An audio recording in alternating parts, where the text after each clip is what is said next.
What's going on, everyone? I want to thank you for joining me for another BG-Cast live podcast.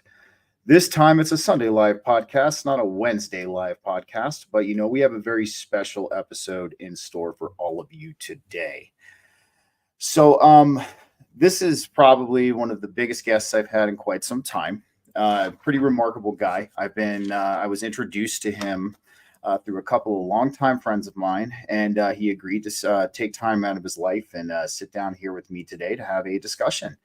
So, we have a very special day on BG Cast. I have a very special guest that I'm about to sit down with. This man has one hell of a resume, from acting roles on TV shows like Supernatural to co-founding the American Capitalist Party, which I believe is a new pragmatic approach to a political party based on liberty, freedom, individualism, productivity, achievement, and self-sufficiency. So everybody, let's welcome Mark Pellegrino to the BG Cast stage. How's it going there? It's going okay. How's it going with you? Good, man. Good. This is going to be a pretty good conversation. I got a lot of things in store for us. So Mark, if you don't mind, just for a second here, let's talk about you for a little bit and your history, and just for some of the listeners who might not be 100% familiar with you or only know you just a little bit. Sure. You mean you want me to start from film biography or pre-film, pre-business? Let's start. Just who you are, what you've done, and leading up to the inspiration that led behind you co-founding the American Capitalist Party. Yeah, so I'm an actor, Hollywood actor, American actor, I guess would be a better way of saying it. I've been in the business for a little over 30 some odd years. I've been a regular on a number of popular TV shows, a couple of which you mentioned there, and been fortunate enough to be cast in some very good movies, and been fortunate enough to, at almost 60, continue to work despite crazy culture that tends to rebel against and try to destroy people who don't think like they do. So I've been very fortunate in that respect.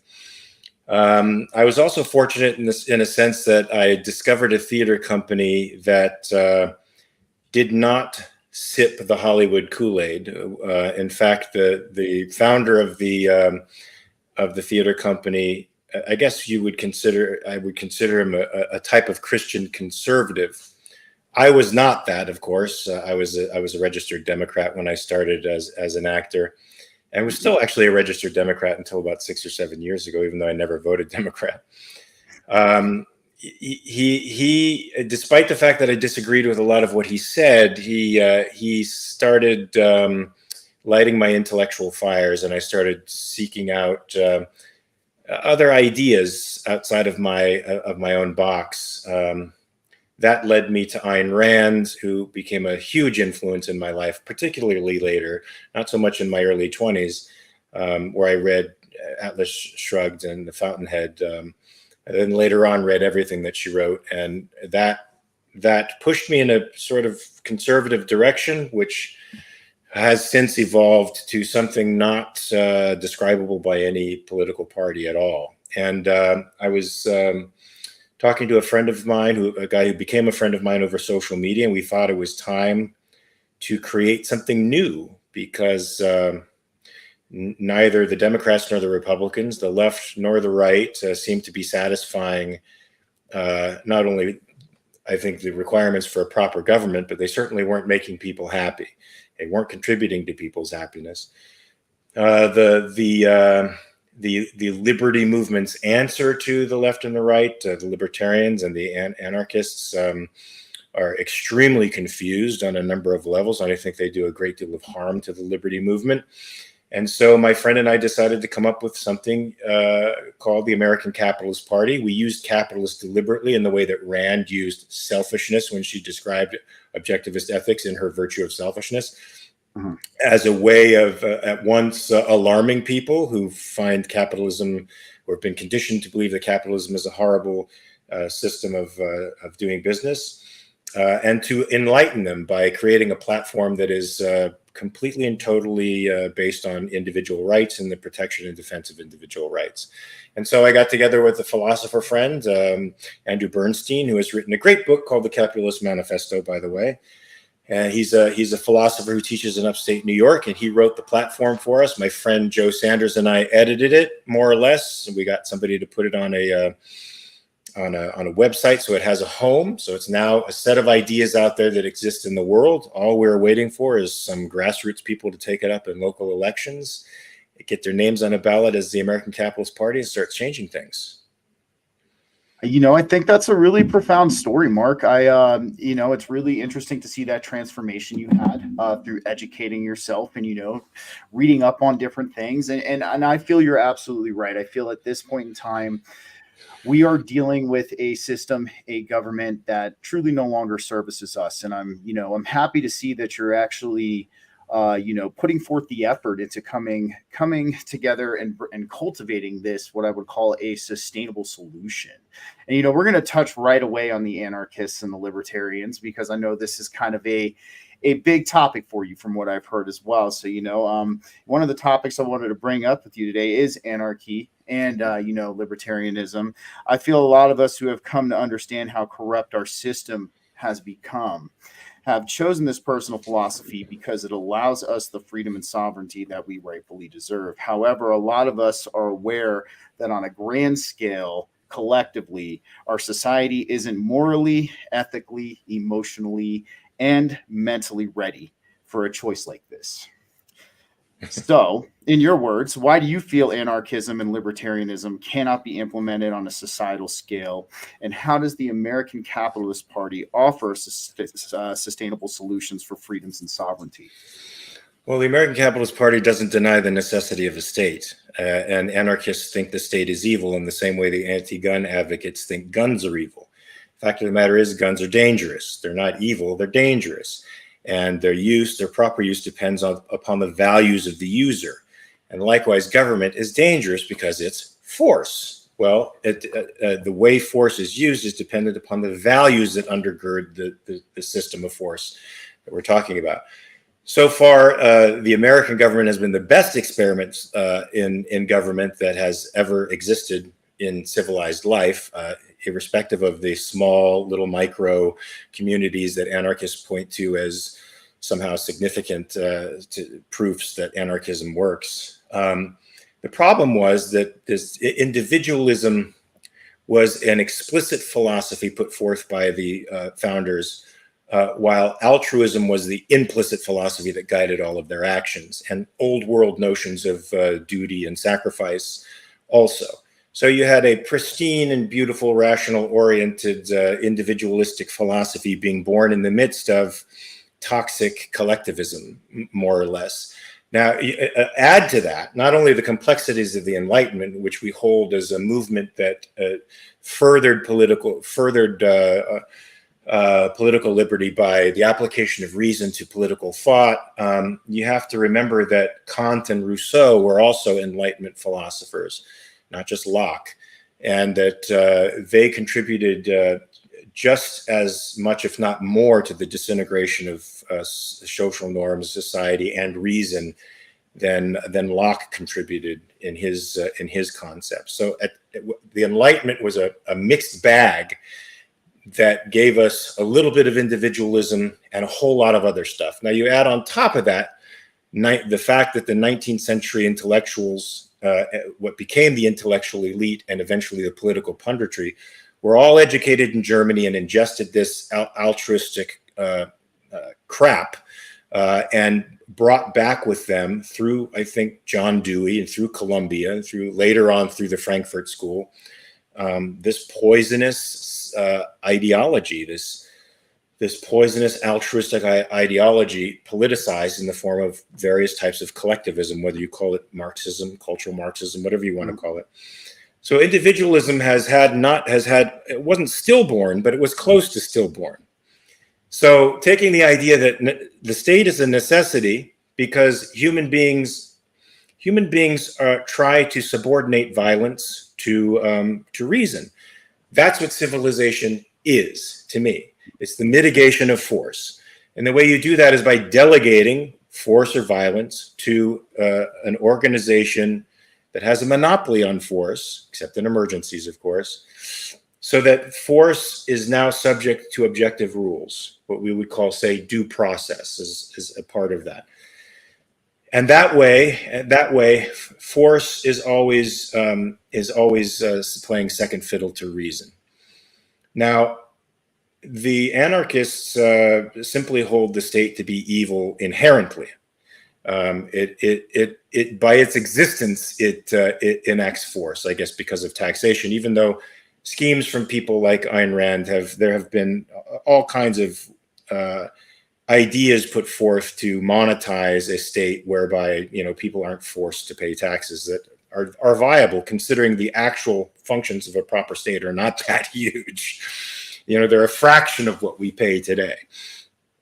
But they still, even with respect to voluntary taxation and other types of schemes to fund the government, refuse to acknowledge a state, in part because they refuse to acknowledge.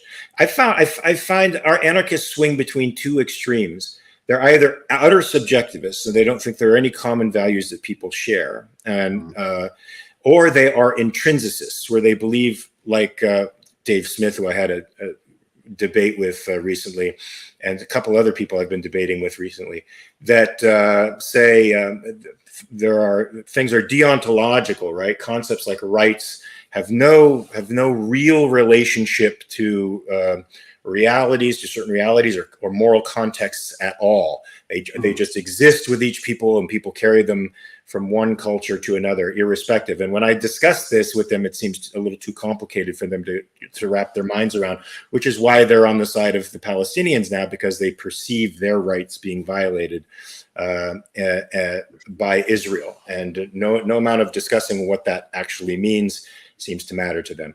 So the problem with anarchism is it sees the state as evil, qua the state, so as intrinsically evil, not value-driven at all. They separate values from life oftentimes. I never hear them talking about individual rights, only about freedoms and what they want to do.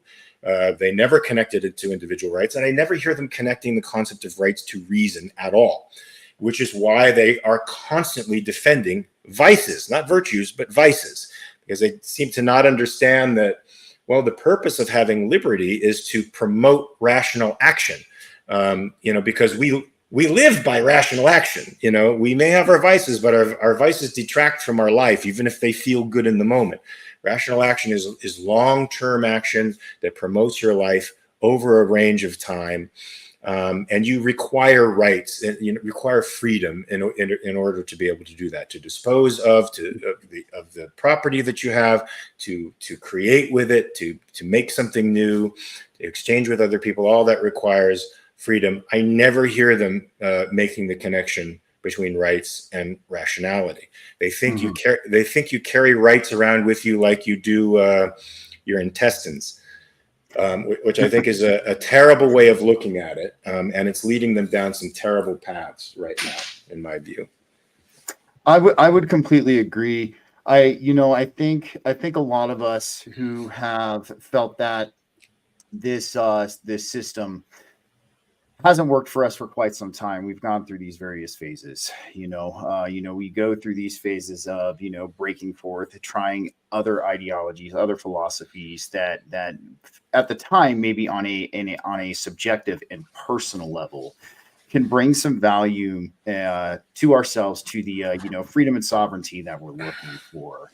And then it's like, I call it kind of maturing a little bit, though, when you look at it that way, because you come to realize that we look at the current state of society at this point in time, and trying to implement something along those lines just because of the current state of society is not going to work. I mean, we're looking at a lot of people, and actually the one thing I wanted to ask you about too is you actually just touched on it briefly. We're talking about the whole liberty movement at this point in time, on how almost absolutely dysfunctional it's become. It's almost as if that we're a lot of us, I kind of call it the conscious collective, and many of its different subsections. We're all trying to put forth some kind of solution. We're all trying to put forth some kind of strategy, going along with that rational thought that you were touching on. But, I'm sure you've noticed yourself, Mark, an absolutist mentality kind of start to emerge in this community. We know this type of mentality promotes emotional distress, anger, and more division, causing the community to spin its wheels, providing no real solutions. In your own thoughts and words, what do you feel are good ways to start alleviating this mentality from our collective and actually putting forth a solution-based mindset? And also, why do you feel this mentality has begun showcasing itself in the liberty community in the first place? Yeah, I mean, I think absolutism is good. It's just it's got to be absolutism with respect to certain things, like reason is an absolute, reality is an absolute. Any concepts I induce from observation and then deduce later on have to in some way be reducible to reality, right? Mm-hmm. Their absolutism is more of a dogmatism, and there's a difference. A dogma is a proclamation that it's deontological. It has no connection to life or the realities, the daily realities of human life. It's a statement taken as axiomatic in and of itself, right? The state is evil, so they come from that premise. There's no way you can convince them away from that dogma.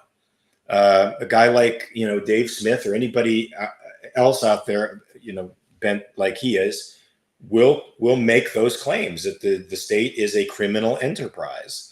And it's not just that our state is corrupted into becoming a criminal enterprise. It is a criminal enterprise. That is a piece of anarchistic dogma that is extremely hard to dislodge people from. And I haven't figured out the equation, or the word equation, or combination of phrases or concepts that enable somebody to break through that dogma. It's extremely difficult. Somehow you have to, they also have a marvelous capacity, or incapacity, I should say, to introspect. So they don't really see themselves. They're not very deep. They're not deep thinkers, but they're dealing with big concepts, but not in a very deep way. And so somehow you're going to have to get these guys immersed in deeper ethical concepts so that they can start to navigate what's happening in the world today. I mean, the Israel-Palestinian conflict is a perfect example of where the libertarians are going way off. And they're disturbed by concretes, and principles are nowhere to be found. And they're disturbed by emotional reactions to the horrors of war, as anybody would be, but they have no real guiding principles, or if they do, the principles aren't connected to the context of human reality. So they call for a ceasefire before the enemy's dead, before the enemy's gone. They don't have to live there with a constant threat of attacks and murder, but somehow they think they in their dogmatized world, they automatically, I think, are allied against Israel as a state, and I think and considering its violence to be sort of inherent in the state apparatus, and are automatically geared towards looking at Israel as corrupt because it's a state. All their dogma leads them to cast Israel as the villain, and so. But I'm not sure how to break through that. I argue with these guys all the time online, and they seem, as any dogmatist would be, uniquely unmoved by rational thought. They're not moved. I would agree. It's very interesting because when we think of dogma, when a lot of people think of dogma, or especially the common person, a lot of times they apply that to religion or spirituality. They don't necessarily believe that this principle can be applied to kind of any philosophy, any kind of train of thought. And I would completely agree with you. Dogma has started to cultivate itself in this collective, at least in my eyes, to a very unhealthy degree. And it is. It's almost like trying to. It's almost like yelling at a brick wall. It truly is when you're trying to bring some kind of, reason and a actual rational approach, or even just showing the facts. That's one thing I've noticed a lot in the liberty community today, is that not a lot of people are even fact checking themselves anymore. It's like a lot of this is taken at face value, and there's no further research done. And can be quite a dangerous thing, when we're talking about providing an actual real world solution. But real quick, I have a question from one of our listeners, if you don't mind answering that real quick. So we have from Don Rogers at March 4th Productions. Question: what is Mark's opinions on utilitarianism? I'm not a fan of utilitarianism. I don't think that any human being should be sacrificed for a greater good at all. I think individuals are ends unto themselves. So my ethics is rational egoism, not utilitarianism. I can understand that. So if you don't mind for a second, just for some of the people who are not familiar with the objectivist terms, or just starting to get to know them, do you mind kind of diving into the difference between this egoism and this altruism? Because when I was looking at the definitions, it is slightly different than what we would normally consider. What we would, I guess you could say, the consensual reality, or the common collective thinks of as egoism and altruism. And yes, indeed. Egoism is just an ethics that demonstrates that you are the source of values, and that your life is yours as a sovereign being, and that you should be the highest value that you work for. A human being is an end unto themselves. They're not a means to another's end. Mm-hmm. Altruism, on the other hand, holds that people are, in fact, the means to other people's ends. In fact, their only moral purpose is to be a means to the ends of others.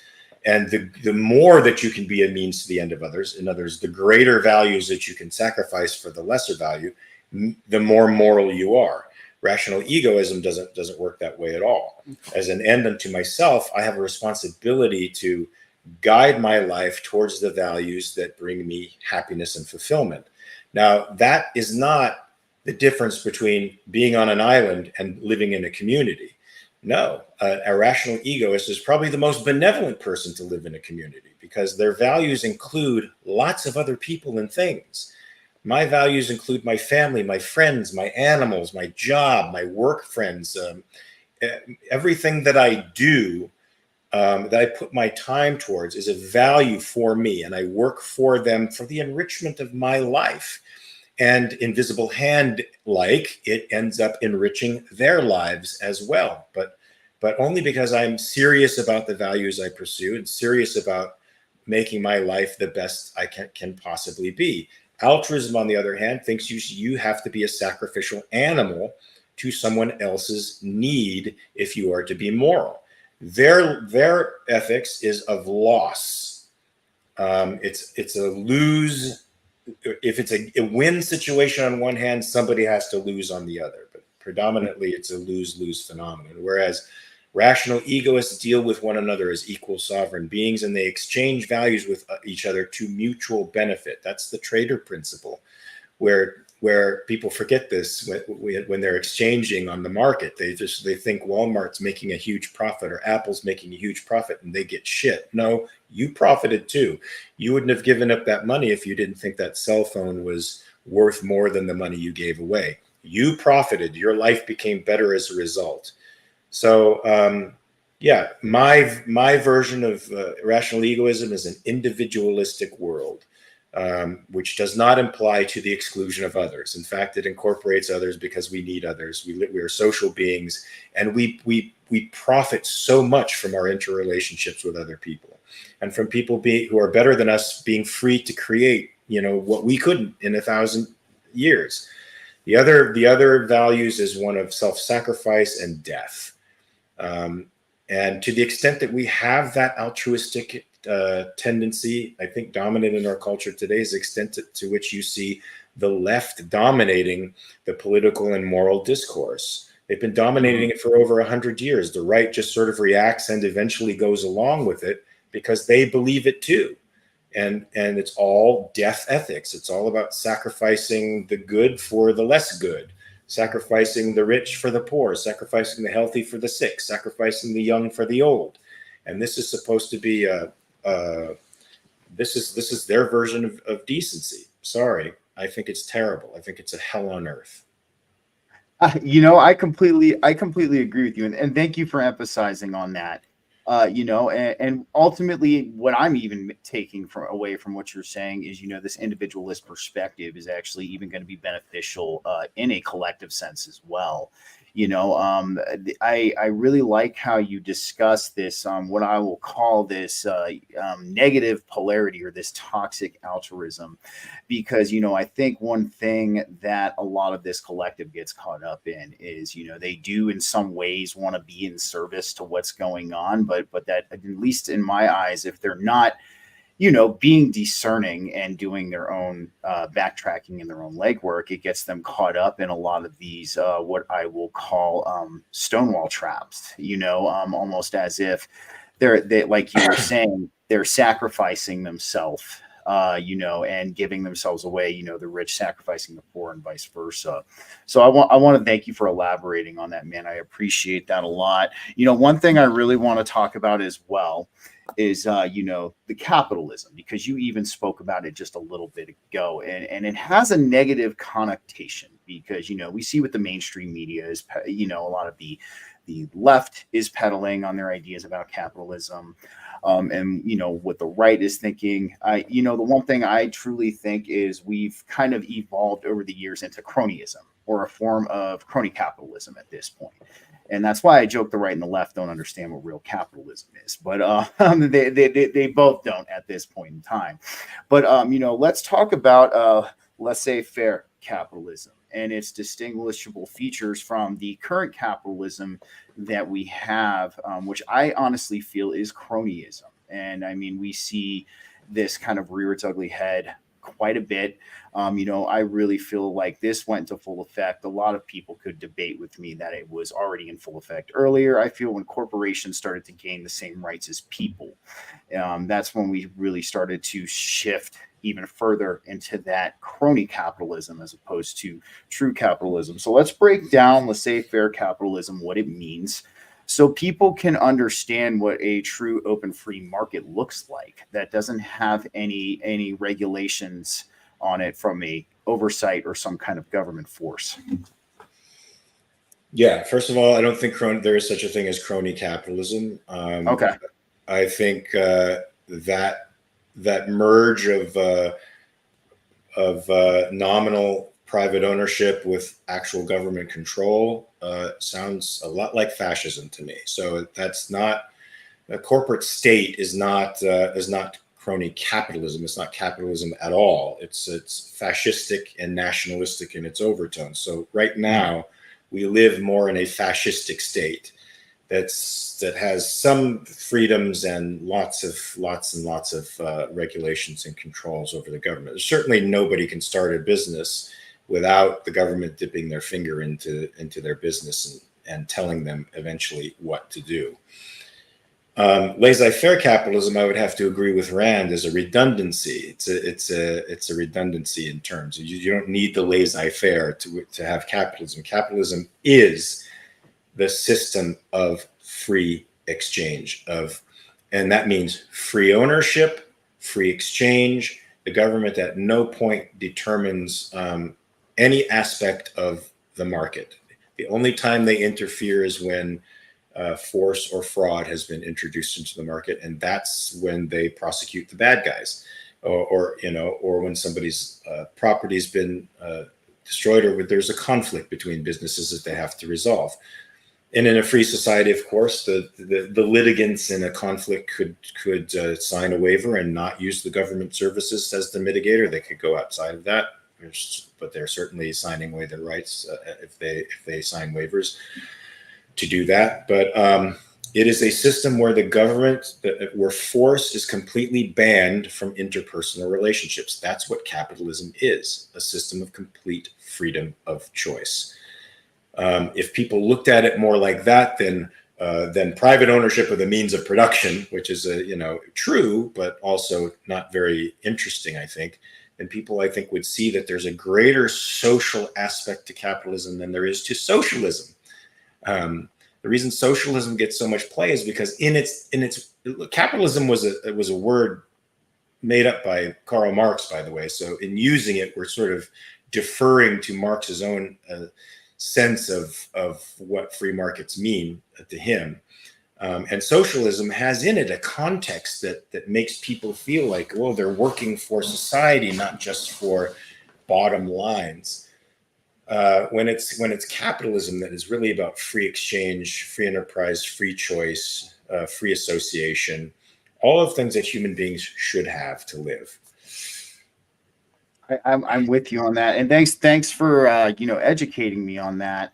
I think, and you are absolutely right. That is what Karl Marx used to describe that, and it's interesting. One of the biggest things I've always feel like is a lot of real definitions and a lot of the true meanings of things have been diluted, whether purposefully or not. Who's to debate that? But it's good to actually kind of get a refresher on that and hear from you. The actual aspects of having an open and free market and these interpersonal relations. I do think a lot of people, especially in the liberty movement nowadays, are starting to kind of lose sight of that mentality and kind of, lose sight of what it truly means to have that. So we did have a comment from Bill Blake. He says, I have yet to see anybody in the liberty movement explain, other than as a matter of dogma, why they think mere persuasion can change minds.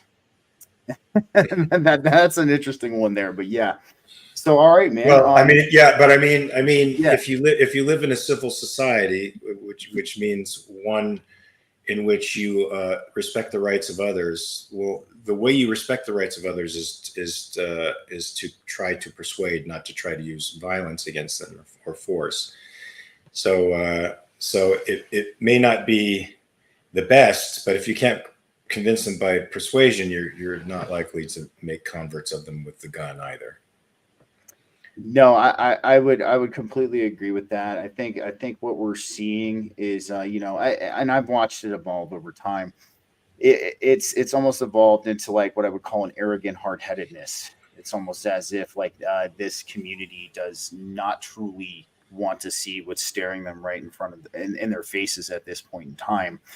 So I mean, we're definitely going to talk about solutions down the line, but I kind of want to go over some of the stuff from your website, the American Capitalist Party. I've done a hell of a lot of reading on your site, checking out things, and I gotta say, I really am liking what I see. I do think that this is what I would call a very pragmatic approach. Like I said in the beginning, it's focusing on the core values of American society, that we've all grown to know, love, and respect being in this country, while implementing, this I guess you could say emphasization on these personal rights and liberties as well. So, we do have, liberty, the parent of science and industry.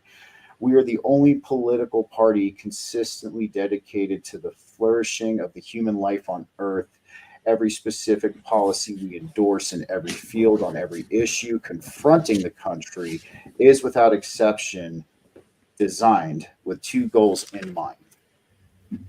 We uphold the principle of individual rights, which I think is something that a lot of people are taking for granted nowadays. I do think, we look at the left and how it is just completely okay with totalitarianism at this point, at least in my eyes. So one of my questions is, like, let's just phrase it this way. Let's say, we get the American Capitalist Party off the ground. What kind of message are you trying to relay, and how can we move forth a good solution to helping emphasize these principles of individual rights? Because I do feel that, sometimes human nature and human psychology can always get caught up in a lot of this as well. So I'm curious on your solution for that and how we can continue to bring this forth and make people understand that these are very important things. Well, it doesn't hurt that people have grown accustomed to political patronage since the New Deal, and that means that they've come to expect the government's job to be taking care of certain people. The big challenge is to get them to see that is not in fact what the government, not only what in fact what a proper government should do. It's not what the government is doing. If you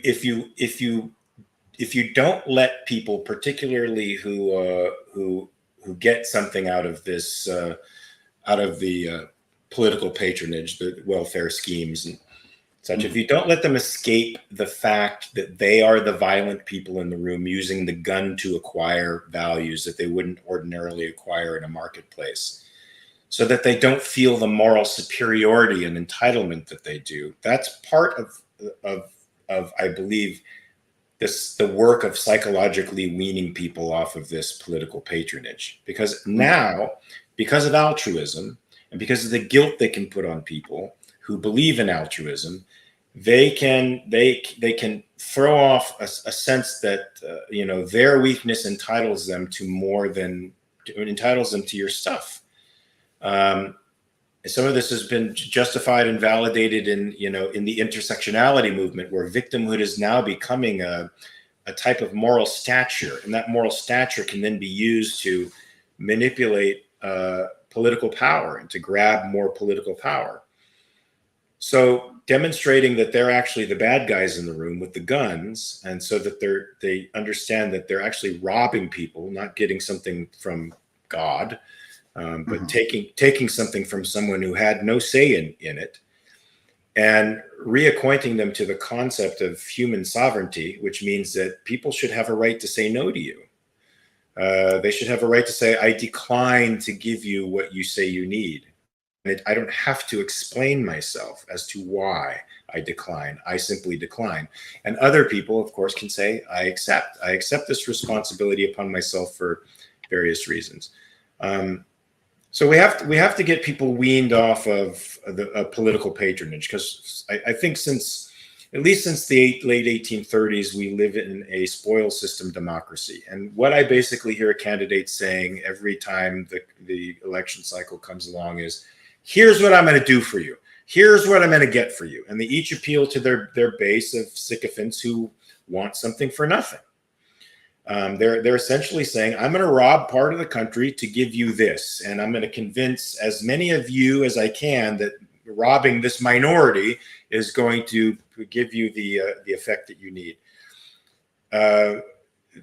Educating people out of the fact that government shouldn't be in the robbery business, it shouldn't be in the welfare business, it shouldn't be in the business of business.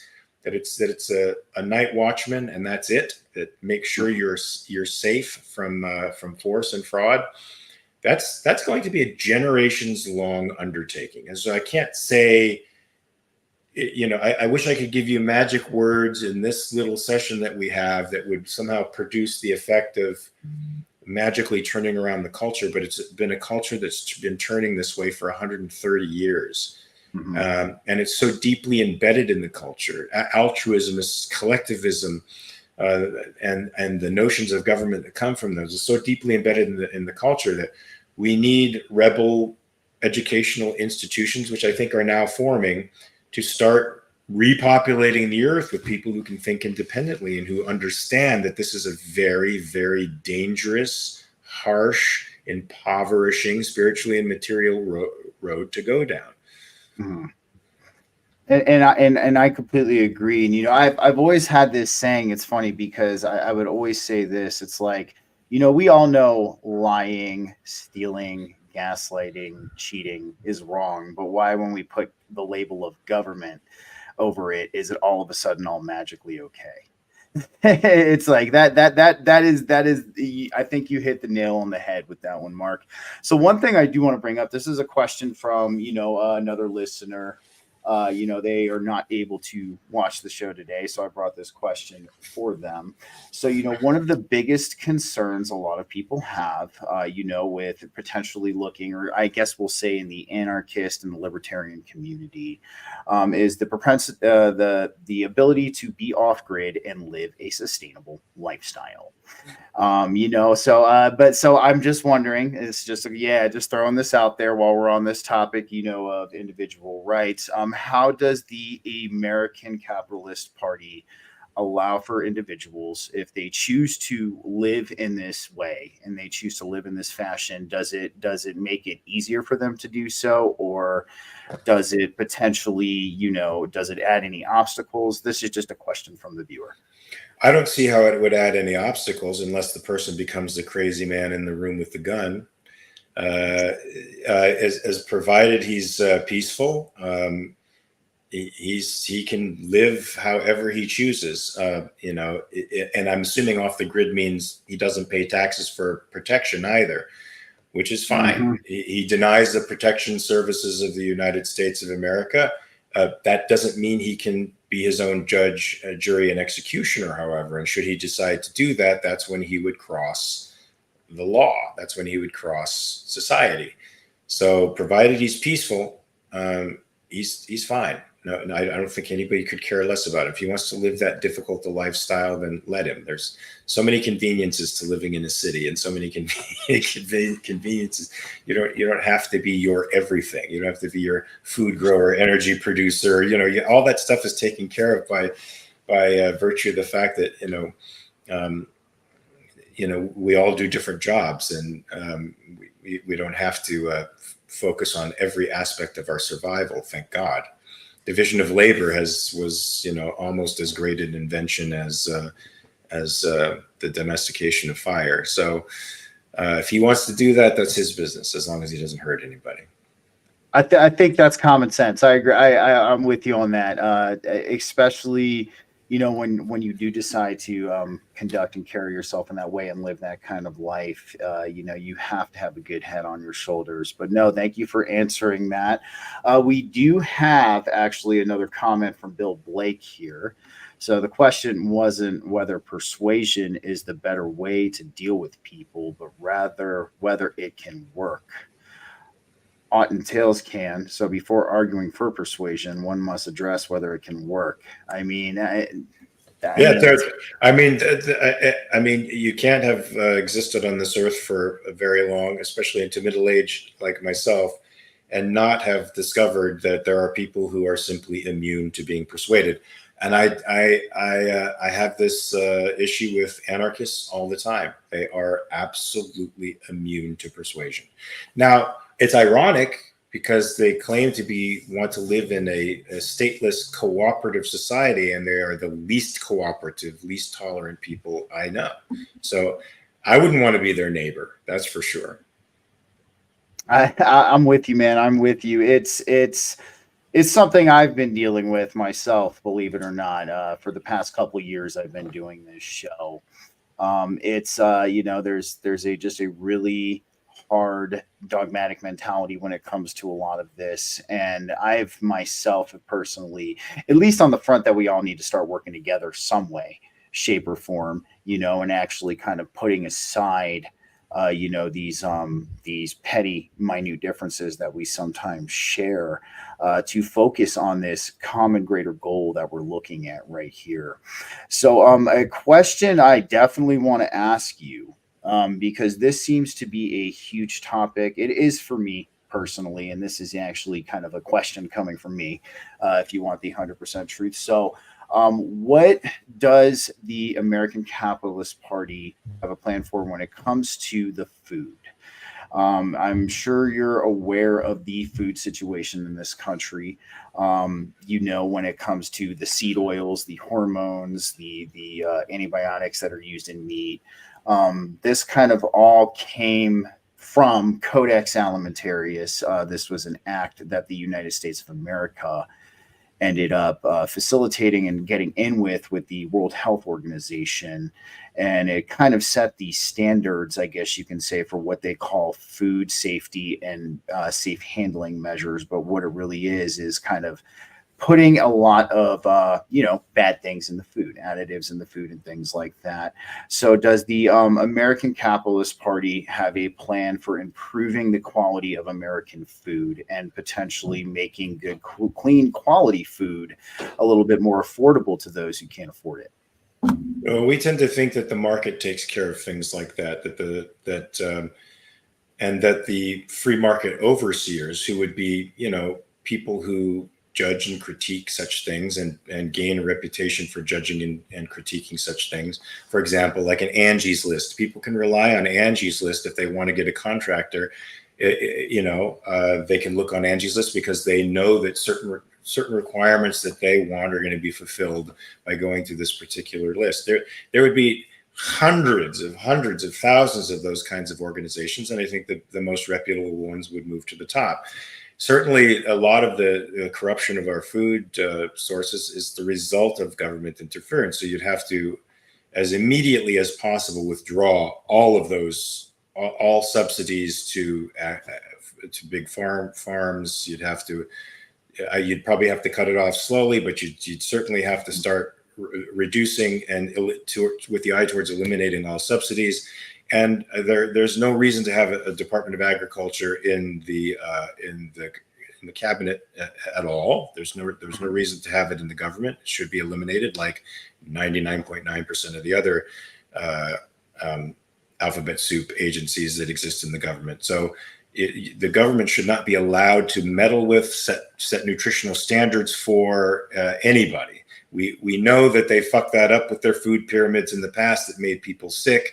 We know that corn subsidies are some of the reasons that it distorts the market, distorts crop growth, and has added to this incredible epidemic of diabetes that we see in the country today.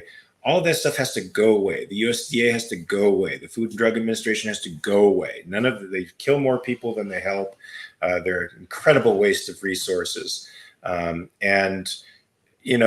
is a movement, and it started by the left, ironically, that, where people are into the micro communal farming, and they're into sourcing food that's local. All of that stuff could really have even more of a resurgence in a free market. And I trust the people to look after what is in their food better than the government. And I would completely agree with that. And yes, we do need to do away with the USDA and the FDA.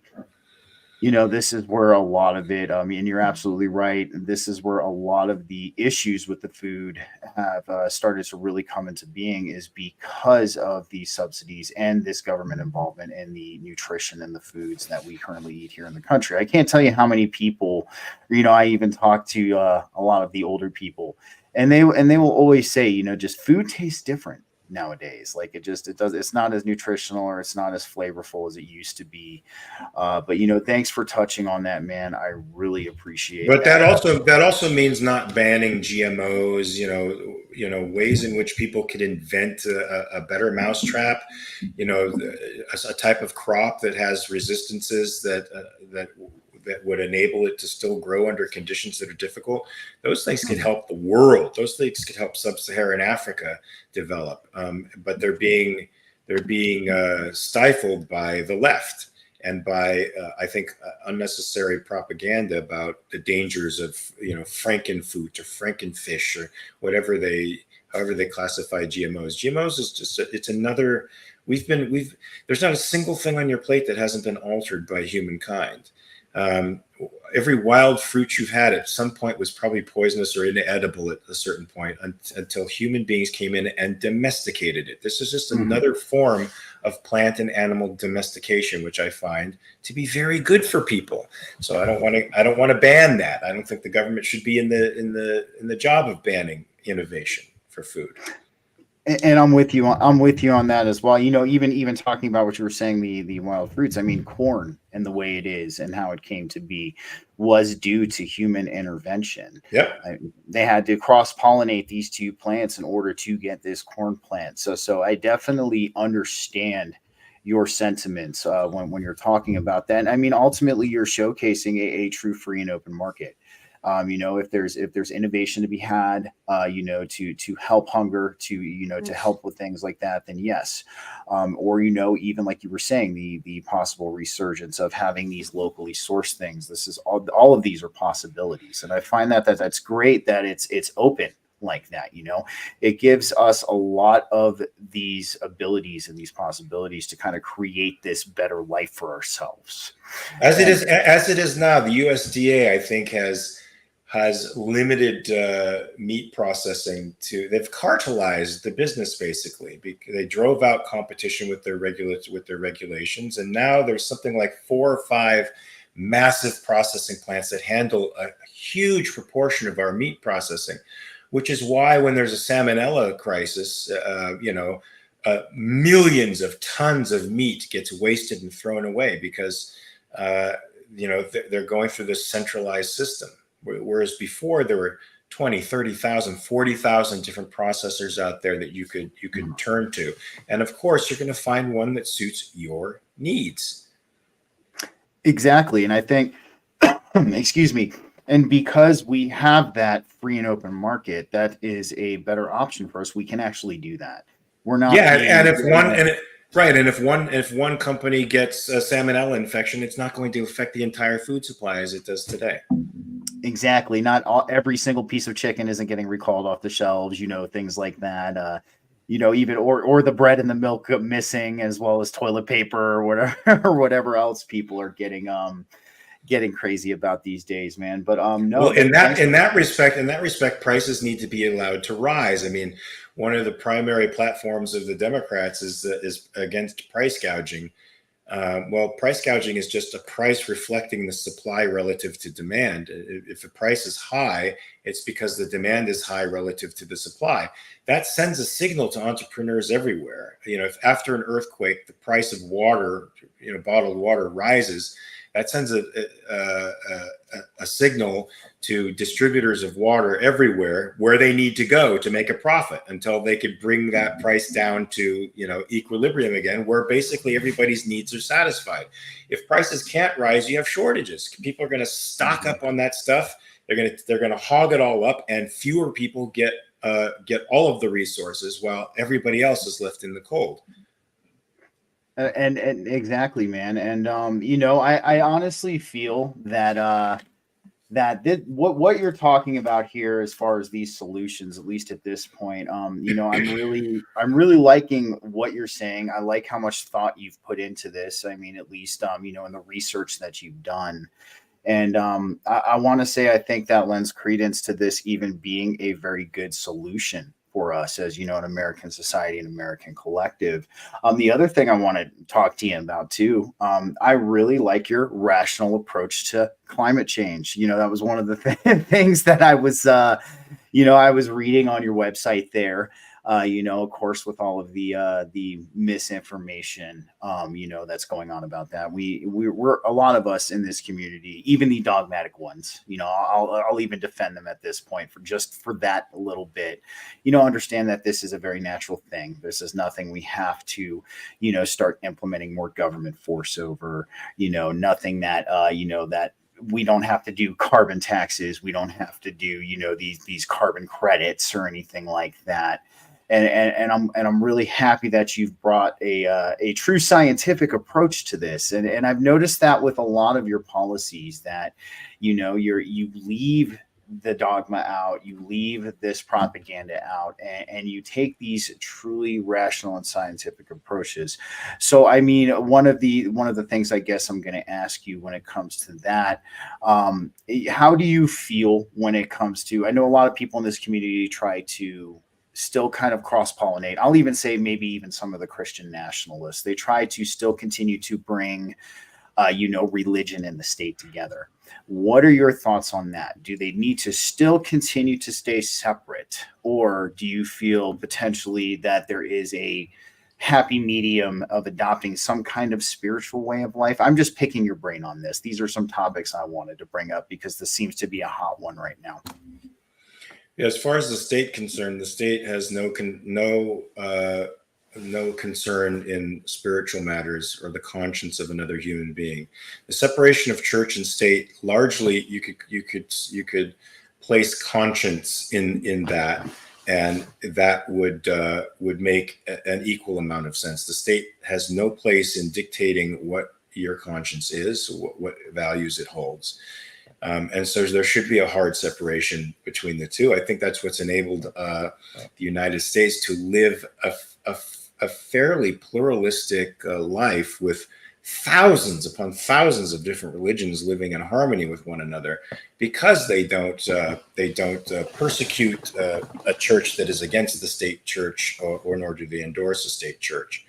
I mean, I think there's some misinterpretations with respect to separation of church and state that caused some fairly silly phenomenon to happen. But I think that the phenomenon is not just with respect to misinterpretations of separation, but also because of the phenomenon of public property, which I think is a terrible phenomenon, and it creates issues wherein people try to be the dominant voice on that public property, and it creates conflict. So that's a hard no. I think people are obligated to find a philosophical system, a way of looking at the world that will enable them to act for values that help them thrive. I mean, Ayn Rand wrote a book called Philosophy, Who Needs It? And her answer to that was everybody. So you certainly need that outlook, but it shouldn't be mandated by the state, and the state should have no place in determining the contents of your consciousness at all. That means they shouldn't be in school either. And I'm glad you said that, because there are some people in this community, and not everybody, but some, that I've heard these statements. The Catholic Church needs to go back to the way it used to be, or or they're saying that having a church as a form of government, might not be such a bad thing right now. And I'm sitting there going like, do you guys not remember everything that happened when that was the case? I mean, what are your thoughts on that? This is just stuff that's coming out of the community at this point in time. You could even say it's some of that, the dogma just rearing its ugly head. Yeah, it's a bizarre form of nostalgia. I mean, we have medievalists today who actually look back on that period of time and say it wasn't so bad at all. That's frightening, but it's true. I mean, if you want to look at the way church-run or religious-run societies function, you have ample proof of them all over the Middle East. We have theocracies all over the place there, and they are nothing like paradises. And it wouldn't be any better as a Christian theocracy than it is a Muslim theocracy. The fact of the matter is, both religions in their extremist form, meaning most consistent form, demand that you deny your rationality and individuality and follow someone else's authority. I mean, that is a recipe for disaster.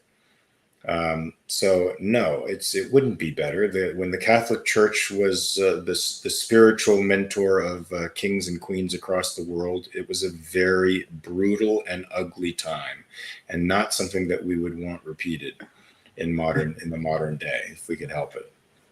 I'm glad to hear that from you, because yes, I that's something I've constantly tried to bring some light on and shed some light on. See, but that's libertarians who have no moral foundation. They have no moral base. They don't understand ethics. They don't understand the intersection of ethics and social systems at all. And so they're struggling for something to find some kind of moral foundation. It's not surprising that many of them are going to Judeo-Christian ethics. But I think it's a mistake. It's what the conservatives are doing, and I think it's a mistake. And I completely agree. I feel like at this point we can't take steps backwards in order to move forwards. And what I've seen kind of begin to cultivate itself is this regressive mentality that we have to turn back time and return to this type of way that, is, for one, no longer applicable in the world today. You know what I mean? And in a lot of ways, there's certain things we can take with us. Don't get me wrong. We can take certain aspects of traditions. We can take certain aspects of, of these old ways with us. And at least in my eyes, we can find a way to format them for these modern times that we're in. Actually taking back these massive steps and going back to, like you were saying, a theocracy or something like that. I think that is doing more harm than good. I mean, you can open up a sociology textbook and look at, regression, in societies and things like that. And that is kind of like what I would say is the beginning of that. One thing I was going to say, go ahead. What were you going to say? I mean, I think religion is regressive anyway. I mean, I'm an atheist. It took me a long time to get there. A lot of thinking, a lot of painful realizations for me. So I don't mean to insult anybody, but I do think religion is a regressive force in the world. It's regressive because it ultimately denies rationality. It denies that your mind is your sole means of understanding the world. And that leads to some very, very, very dangerous things. And eventually, if your epistemology is geared towards rejection of reason as your fundamental means of understanding the reality, it's going to infect everything. It's not just going to stop at your religious beliefs. It's going to go everywhere.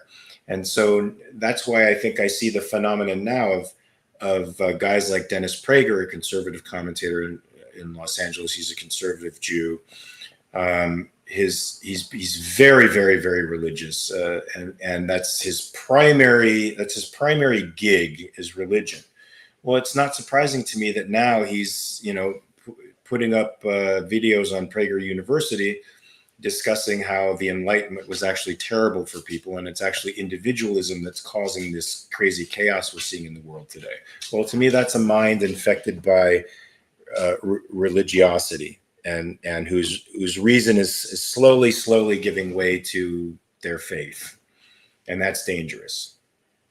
And I would agree. And I agree with you on religion as well, especially what we would call modern Judeo-Christian religions, and a lot of those other ones that fall under there. And I'm with you. I think what it does is it's a power grab in a lot of ways. Like, also too, it's taking away from, that individualism, and it's basically giving that, giving away your mind and giving away that rational piece of you to this to this church or this priest or this, wherever you are practicing. So I'm with you on that, man. One thing I didn't get to ask you in the beginning when we were, because I'm going over these notes here. What is your opinion on minarchy? It's something that a lot of the libertarians, have been throwing out in the liberty community in circles. It's not what you would call complete decentralization. I mean, because when I heard you bring up night watchmen, because that's essentially what a minarchy is a night watchman state. So what are your thoughts on that? Yeah, I mean, at least they acknowledge that a state is necessary for civilization to continue being civilization. But I don't like anarchy in any name at all, because there is no such thing.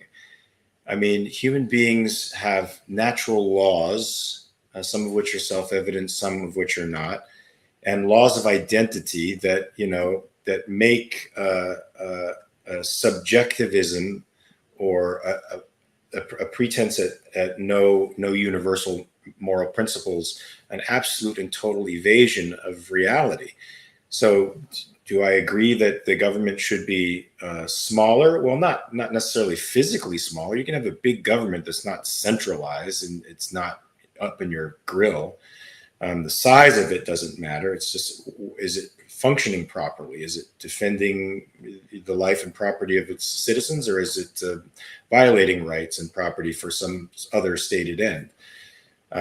So I'm not a fan of the use of the term minarchist, but at least they acknowledge that the state is necessary. They just have to get rid of the anarchy part. because anarchy is a lawlessness. It's a disavowal of structure, truth, law, objectivity. None of that resonates in anarchy. And I'm with you on that. They do acknowledge that there is some kind of state that needs to be existed. They seem to just focus primarily on, the non-aggression principle. Having that protection, against fraud, crime, and things like that. So no, thank you for answering that, man. I appreciate that. So the rational energy policy. So this is something. I'm an electrician by day. So I work with the infrastructure. I build the infrastructure. And I was going over this policy, and I think this is a great idea. And I mean, well, it opens the door to a lot of different things. I mean, it does open the door to this to actually having our own kind of renewable energy, our own sustainable energy. So if you don't mind touching on your rational energy policy just a little bit for the listeners, I would appreciate that, man. Thank you. Yeah, rational energy policy. It shifts the standard of value away from the earth as the entity that needs to be saved and puts human beings as the entity that needs to be saved. So the rational energy policy always holds human thriving as the ideal. Now, what does that translate to? If anybody needs real details about this, they can read Alex Epstein's book, The Moral Case for Fossil Fuels and Fossil Future. Both of those books are amazing. You could also read Michael Schellenberger's Apocalypse Never. I think he was hugely influenced by Alex Epstein. Alex Epstein, an objectivist, of course, is changing the argument day by day because he's such a great communicator. So clearly the environmentalists in the left hold the earth as their primary value. We hold human beings as a primary value. And so human thriving would be our goal. What does that mean? That regardless of what the climate throws at us, and it could throw lots of things at us, some of it influenced by humanity, much of it influenced by other forces. It doesn't matter where it comes from. But we must understand that in order to cope with anything that the climate gives us, we need more, not less power. And so that means finding increasingly more potent forms of energy. Of course, fossil fuels had a great deal about it that is very good and is still very good. It's dense, its energy is dense, it's portable, it's expandable, it could be used over wide ranges.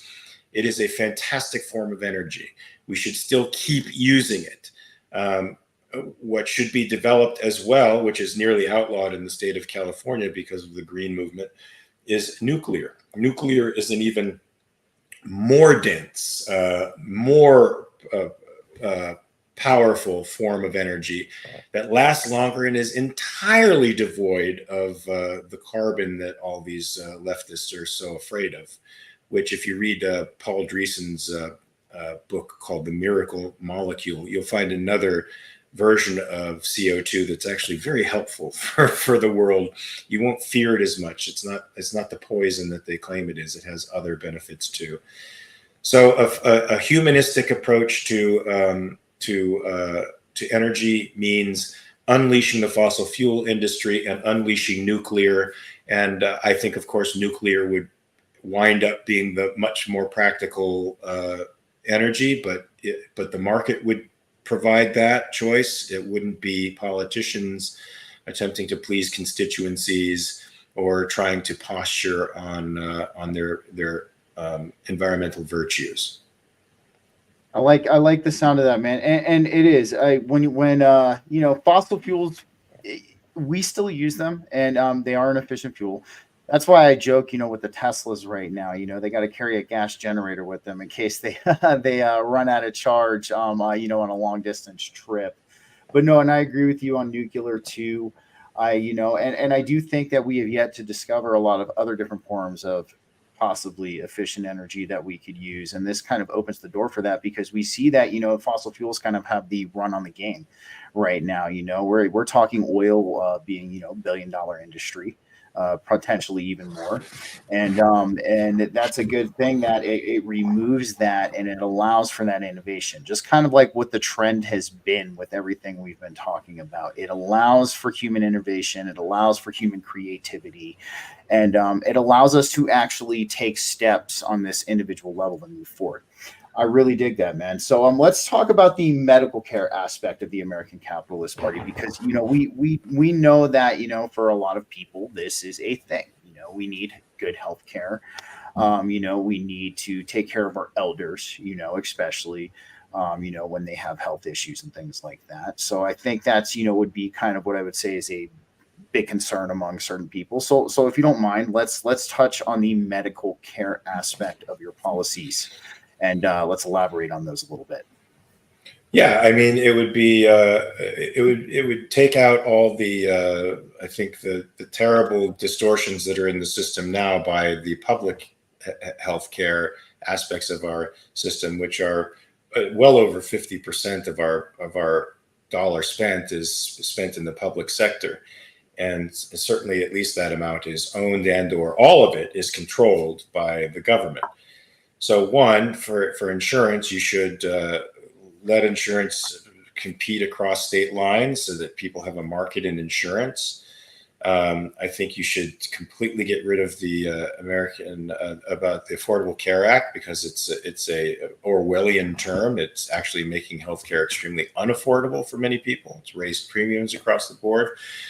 I think you should take out Medicaid and Medicare. You'd have to probably slowly phase those things out, but it's not your neighbor's business to pay your bills. Sorry, it's not.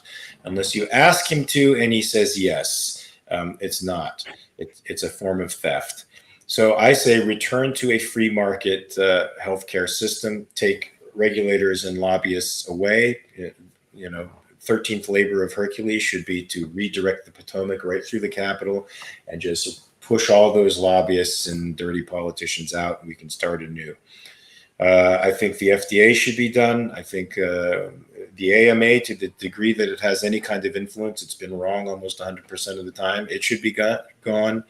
Any regulatory agency with respect to licensing and certification fees should probably be gone as well. I think private organizations could do that much more effectively and efficiently. And besides, when you're forced to see a doctor, when you can see a nurse practitioner, you pay so much more money. It's ridiculous. So all those licensing and certification rules that they have now need to be completely looked at and revamped so that now the medical care is reflective of the pocketbooks of the people who are going to get the medical care. I personally think that if you have insurance, it should be for catastrophic situations. The rest of the time, you should be able to pay out of your pocket. You shouldn't expect, your employer to pay for every little health problem that you have. And I'm with you on that as well. I think when we open that door and we, allow our choice when it comes to insurance and when it comes to healthcare policies as well, I think that is beneficial to a lot of us. And but real quick, I had a question come in. That's why I was kind of looking over here. So this is actually from Kyle Parker Lewis. He does the Sunglasses After Dark podcast. And his question is, ask Mark if he sees free markets being constantly manipulated in his vision. And if so, how does that get fixed without government intervention and regulations? Well, I don't understand what he means by free markets being manipulated, because if free market means that the customers are just as willing to purchase the product as the people are willing to produce it. I will ask him to elaborate real quick. Sorry about that, man. But no, yeah, that was the question. I would say that if he's talking about, say, companies that get really huge and start taking a considerable amount of market share, I would say that companies have always done that from the beginning of industrialization, and they have to 100% of the time never been able to maintain it in a market economy.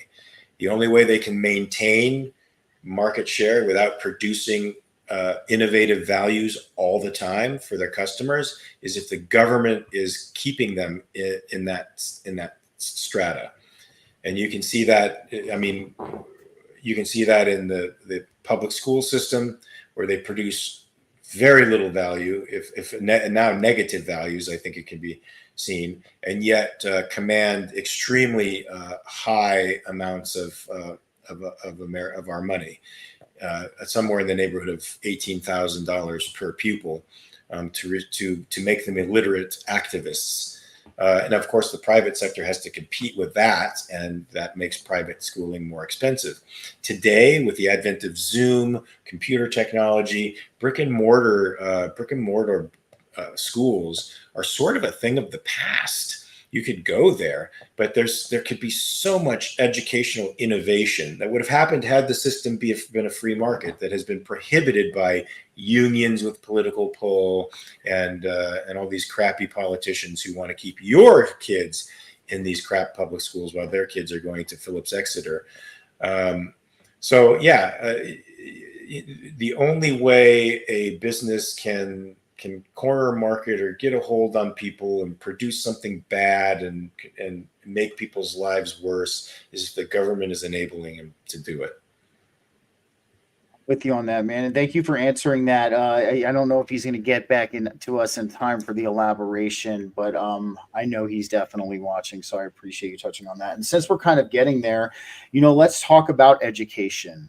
We've seen the education system in the United States of America kind of take a really downhill plunge. We're no longer, being, rational, using, I guess you could say, facts and real education. It seems that the propaganda of the left has kind of, really taken its mainstay and its common place in all of these academic institutions. And, even now we have scientists like, or quote unquote, I should say, scientists like Neil deGrasse Tyson, who's saying that it's very scientific that there's 72 genders and, and things like that. So let's talk about your plan for the education system, because I know there's a lot of, whether they're in the liberty movement or they're still on the, the anarchism train or things like that. That's something that's a really big concern, is the education for the kids. So if you don't mind emphasizing on that a little bit for our viewers, that would be excellent, man. Yeah, as I said, a free market in education would have innovated all kinds of solutions for people who have difficulty going out to the brick and mortar schools, or would rather go to one district, but they can't. They're prohibited because of the rules of the district they're in. A free market would allow for educational innovation in a way that, would make, once unaffordable classes affordable. And if you think about it now, you have, through great books organizations, great courses, you can now get college level courses for $50 from the best professors, award-winning professors in the world, and teach yourself Russian literature, for example, if you wanted to. YouTube is a great example of how people can teach themselves almost anything at no cost whatsoever. Now, extrapolate that to the rest of a system that's been highly centralized, and free it up too. I think you would defang the unions. They have political privileges that they should not enjoy. It makes them unequal before the law. They should be able to form unions if they want to, but if they strike, they can't lock out other people from getting jobs. They should not be able to harm anybody who tries to take their place. They can have bargaining power, but they can't use force against other people. Pretty soon, I think that union will dissolve, because what you're going to have is a meritocracy where a teacher's salary need not be limited anymore. A great teacher could make hundreds of thousands of dollars a year, if not more, depending upon how productive and prolific they are. And the bad teachers, instead of being rubber-roomed or teaching some kid in South Central Los Angeles, will be out of a job, which is what they deserve to be. And the activist teachers who just want to indoctrinate kids and not teach them how to be independent thinkers will be out of a job, which is what they deserve to be. But this also requires the parents to do something which they were apparently neglecting to do before COVID. I feel like they were using the schools as a form of babysitting. They dropped their kids off and they didn't even consider what was going on to the kid during those 8 hours. It was when they saw what was happening that they became horrified, and they realized they had to take more of a hand in their kid's life. Yeah, if you have a kid, you should be looking at what they're doing. You should be directing their curriculum. You should. That's part of your responsibility as a parent. And the way you have that responsibility is in a privatized system, where the system is about promoting your values, or what you consider to be a value. And I imagine most parents consider making their children strong, independent thinkers who can take care of themselves a pretty high value, instead of the fragile, emotionally fractured, psychologically damaged kids who hate Western civilization and hate the world that we're seeing today. So a private system would enable all those bad apples, and there's a lot of them, to get out. It would enable, corporations or other people with deep pockets to get in, snatch up some of these brick and mortar buildings and convert them into real schools. I mean, some of this leftist insanity was great for people like Barry Weiss, who was able to get out of the New York Times and start her own Substack, and she's a real journalist. She's doing very powerful stuff out there. And Brett Weinstein, who was, a leftist until he got canceled. And now he and guys like Peter Boghossian and maybe Gad Saad, these renegade intellectuals, are starting a real university in Austin, Texas, that will hold, active mindedness as a supreme value, and actually really teach people stuff. So these little rebellions are happening around the country. And if a president really wants to make some change to our budget, to the deficit, and to the culture at large, he would do good to make good on Reagan's promise to do away with the Department of Education. And I think I'm glad you threw that in there, that we're already having these kind of small revolutions. We're already seeing this.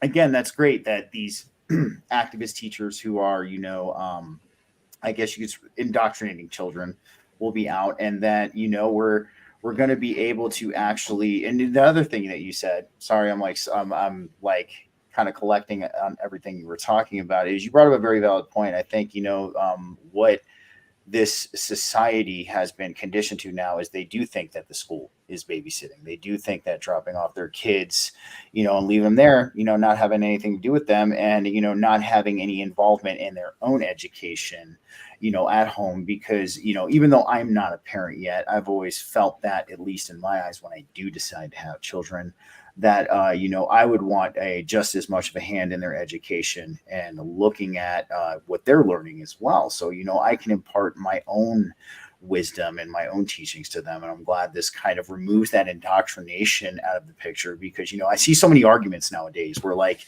a kid will be talking to their parent about, what they learn in school. And the parent will go, "Oh, that's not right. What are you talking about?" And then they'll argue with the parent, and they'll be like, "No, this is what my teacher said, so it has to be correct."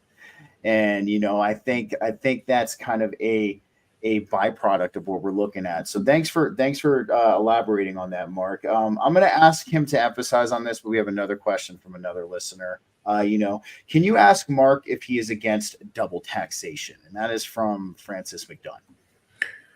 I'm against all taxation. I'm against all taxation, involuntary taxation, that is. If you pay for the government services, and so that's one thing, voluntarily.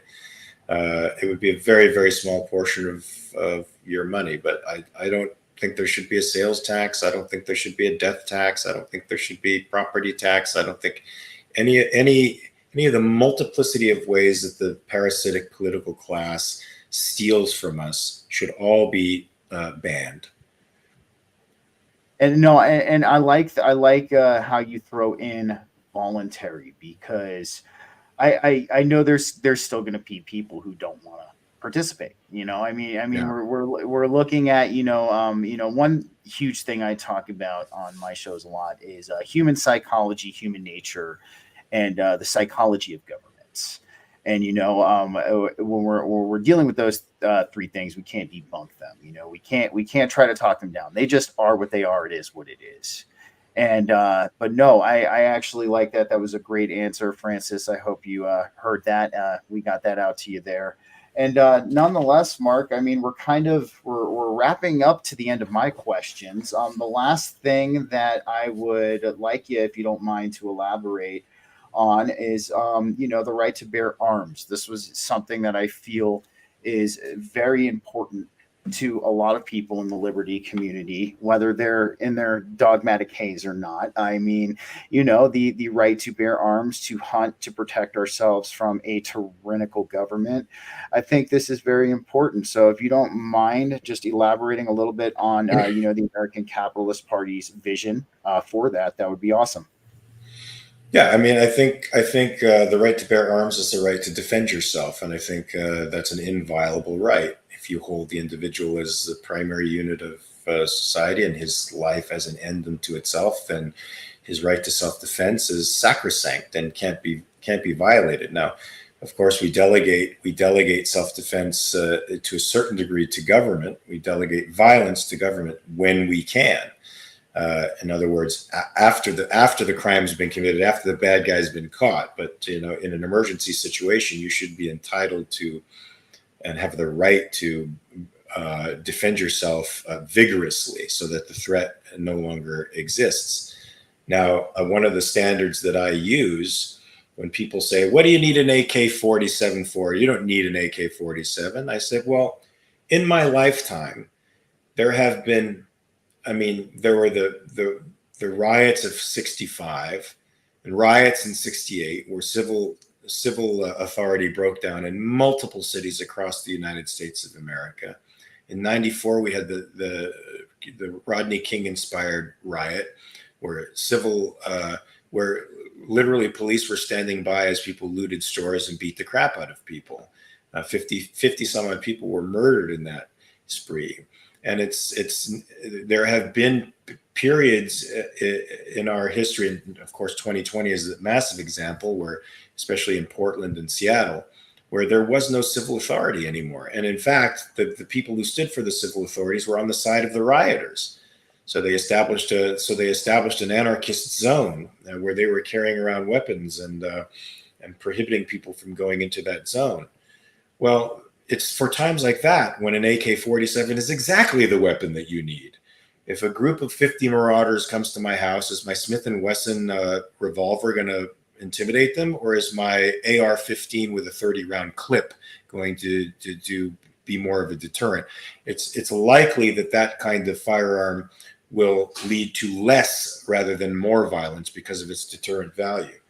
But the Second Amendment is a sacred thing to me. I think my metric is anything a police officer would carry, we should be able to carry.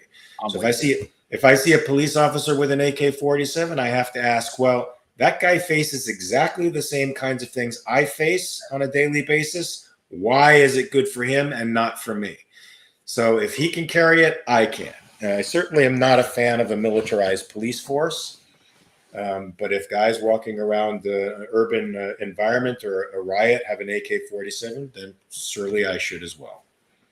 And I'm glad you said that. And, especially right now, because, a little bit about me. I am in Colorado, and I'm sure you've heard what's going on in Aurora right now. With the Venezuelan gangs taking over, yeah. Yeah, and I mean, this is Colorado's. It's interesting because Denver and Boulder are very much the massive population centers out here. They are, of course, the most leftist leaning. And there are a lot of gun regulation acts that they're trying to push at this point in time, and they're very interesting about guns out here, which, hopefully if the American Capitalist Party gets to where it needs to be, that, we can see no more of this. But none of those people in that apartment complex, at least from what I can tell, are armed. And, this is a huge problem. This is just even case in point example to what you were just talking about. You have these individuals coming in and, basically taking their home from them at gunpoint, and they had no way to defend their home. They had no way to stand their ground.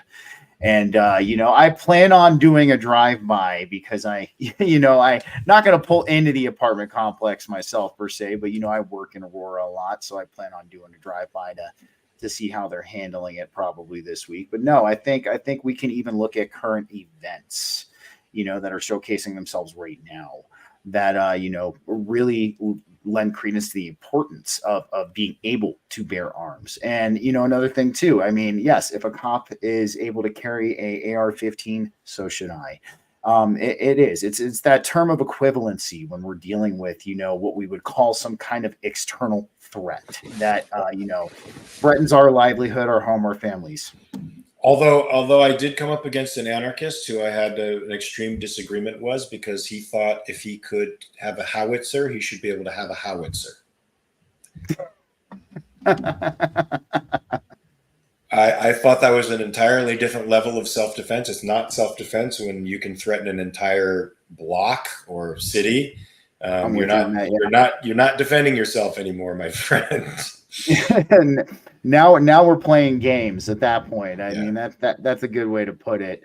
Well, you know what, Mark, I've touched on pretty much, everything I had for you today. I again want to thank you for taking time out of your busy life and everything that you're doing, to come and sit and have this conversation with me. Oh, dude, without a doubt, man. I wanted to make sure, we could keep you in the line of sight that a lot of us hear what you're saying, you know what I mean? And we're listening to you. And, it's like I said, I feel a lot of people in this liberty community, we go through these very different stages. We go through a radical stage, and then, we kind of, start to grow up a little, I guess you could say, and come to an understanding that, with the cards that we're being dealt right now, from a societal level, from a human nature level, even down to human psychology that we see playing out, in this collective, that we need some kind of, sustainable organization.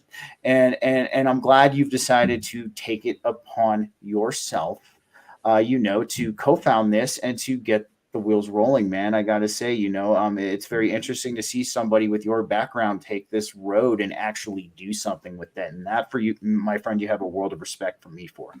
Thank you.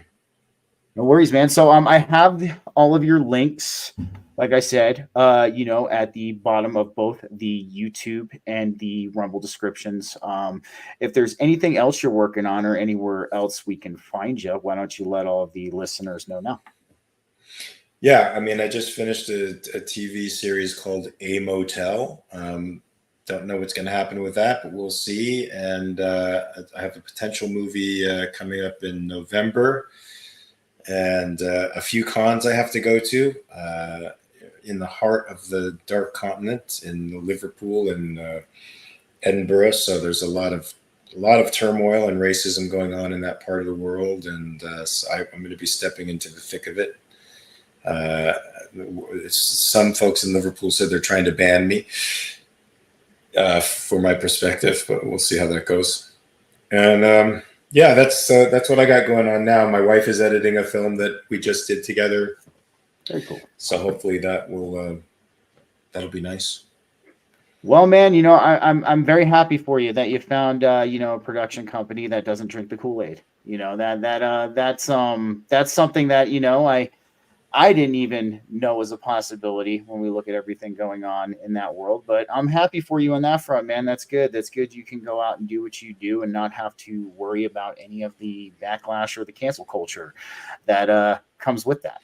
Well, I still worry about it because it does affect me, but I don't worry that much. Not because it can't happen, but because right is right, and I'd rather live with my integrity and be a little poorer than not have it and be richer. And I like that mentality, man, and that's based on principle. And I think that's where we all need to start shifting gears.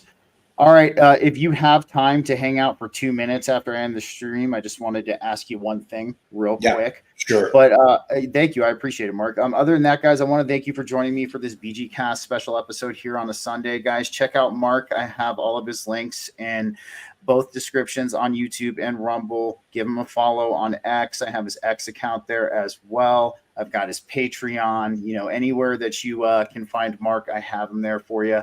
And other than that, everybody who joined and listened for the first time, thank you so much for being here. If you liked what you heard, give a like and a follow. And other than that, I will see you guys on Wednesday with Nathaniel, my next guest. Have a good night, everybody. Take care.